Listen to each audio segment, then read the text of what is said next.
সংসদে পেশ হচ্ছে কেন্দ্রীয় বাজেট আর এদিনই দিল্লি উড়ে যাচ্ছেন মুখ্যমন্ত্রী মমতা বন্দ্যোপাধ্যায়। সূত্রের খবর, সোমবার বিকেলে দিল্লি নির্বাচন সদনে গিয়ে মুখ্য নির্বাচন কমিশনার জ্ঞানেশ কুমারের সঙ্গে সরাসরি বৈঠক করবেন মুখ্যমন্ত্রী।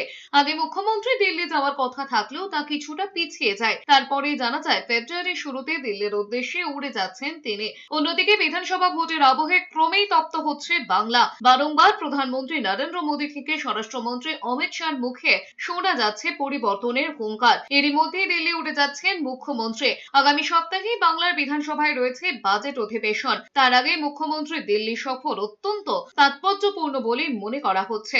আগে স্থির হয়েছিল 31শে জানুয়ারি অধিবেশন শুরু হবে, 2রা ফেব্রুয়ারি বাজেট হবে। সেটা পিছিয়ে গিয়েছিল বলে আগেই মিলেছিল খবর। অন্যদিকে এসআইআর এর কাজে যে পশ্চিমবঙ্গের শাসক দল কোনোভাবে খুশি নয়, তা আগে একাধিকবার চিঠি লিখে বুঝিয়ে দিয়েছেন মুখ্যমন্ত্রী।